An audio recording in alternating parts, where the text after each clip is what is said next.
ಹೇಳಬೇಕು. ಈಗ ಪಾಲಿಟಿಕ್ಸ್ ಬಗ್ಗೆ ಮಾತಾಡೋದಾದ್ರೆ ರಾಜ್ಯದಲ್ಲಿ ಮತ್ತೆ ಹೇಳಿ ಬರ್ತಾ ಇರೋದು ಅನಿಟ್ರಾ ಬಗ್ಗೆ. ಸೊ ಪಾಲಿಟಿಷಿಯನ್ಸ್ಗಳಿಗೆ ಇದು ಎಷ್ಟು ನೋಡಿ, ಅನಿಟ್ರಾ ಬಗ್ಗೆ ಹೆಚ್ಚು ಚರ್ಚೆ ಮಾಡೋದಕ್ಕೆ ಹೋಗೋದಿಲ್ಲ. ಸದನದಲ್ಲಿ ಈಗಾಗಲೇ ಚರ್ಚೆ ಆಗಿದೆ. ಈ ಎಂಟೈರ್ ಎಪಿಸೋಡ್ ಇದ್ರ ಬಗ್ಗೆ ಏನು ಚರ್ಚೆ ಆಗ್ತದೆ. ಆಡಳಿತ ಪಕ್ಷದಲ್ಲಿ ಮುಖ್ಯಮಂತ್ರಿ ಕುರ್ಚಿ ಗಾದಿಗೆ ಏನು ಪೈಪೋಟಿ ನಡೀತಾ ಇದೆ ಕಾಂಗ್ರೆಸ್ ಪಕ್ಷದಲ್ಲಿ, ಅದರ ಸುತ್ತುವರೆದಿರ್ತಕ್ಕಂಥ ಈ ಪ್ರಕರಣ ಇದು. ಅವ್ರು ಕಂಪ್ಲೇಂಟ್ ಕೊಡಲಿ, ಕಂಪ್ಲೇಂಟ್ ಮೇಲೆ ತನಿಖೆ ಆಗಲಿ, ಅದ್ರ ಬಗ್ಗೆ ಏನೇನಾಗ್ತದೆ ನೋಡೋಣ. ಎಲ್ಲ ಸಚಿವರೇ ಇವತ್ತು ಹೇಳಿಕೆನ ನೀಡ್ತಾ ಇದ್ದಾರೆ. ಆದರೆ ಇವತ್ತು ಚರ್ಚೆ ಆಗಬೇಕಾಗಿರ್ತಕ್ಕಂಥದ್ದು, ರಾಜ್ಯದಲ್ಲಿ ಇವತ್ತು ಕಾಂಗ್ರೆಸ್ ಸರ್ಕಾರ ಅಧಿಕಾರಕ್ಕೆ ಬಂದಾಗಿನಿಂದ ಏನು ಅಲ್ಪಸಂಖ್ಯಾತರ ಓಲೈಕೆ ರಾಜಕಾರಣ ನಡೀತಾ ಇದೆ. ನಾನು ಮೊನ್ನೆ ಬೆಂಗಳೂರಿನಲ್ಲೂ ಕೂಡ ಹೇಳಿದ್ದೇನೆ, ಭಾರತೀಯ ಜನತಾ ಪಾರ್ಟಿ ಮುಸಲ್ಮಾನರ ವಿರೋಧಿಗಳಲ್ಲ.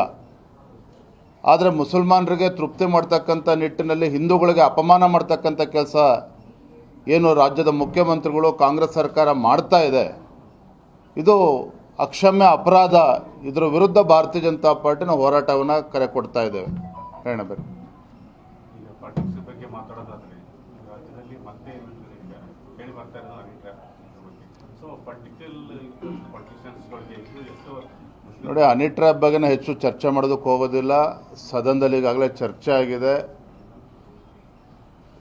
ಈ ಎಂಟೈರ್ ಎಪಿಸೋಡ್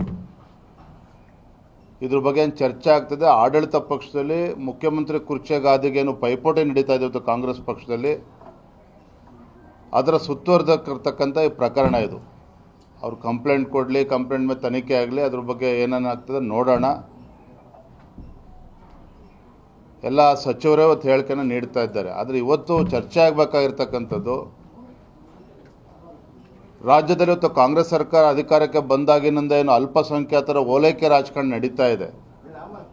ನಾನು ಮೊನ್ನೆ ಬೆಂಗಳೂರಿನಲ್ಲೂ ಕೂಡ ಹೇಳಿದ್ದೇನೆ, ಭಾರತೀಯ ಜನತಾ ಪಾರ್ಟಿ ಮುಸಲ್ಮಾನರ ವಿರೋಧಿಗಳಲ್ಲ. ಆದರೆ ಮುಸಲ್ಮಾನರಿಗೆ ತೃಪ್ತಿ ಮಾಡ್ತಕ್ಕಂಥ ನಿಟ್ಟಿನಲ್ಲಿ ಹಿಂದೂಗಳಿಗೆ ಅಪಮಾನ ಮಾಡ್ತಕ್ಕಂಥ ಕೆಲಸ ಏನು ರಾಜ್ಯದ ಮುಖ್ಯಮಂತ್ರಿಗಳು ಕಾಂಗ್ರೆಸ್ ಸರ್ಕಾರ ಮಾಡ್ತಾ ಇದೆ, ಇದು ಅಕ್ಷಮ್ಯ ಅಪರಾಧ. ಇದರ ವಿರುದ್ಧ ಭಾರತೀಯ ಜನತಾ ಪಾರ್ಟಿನ ಹೋರಾಟವನ್ನು ಕರೆ ಕೊಡ್ತಾ ಇದ್ದೇವೆ.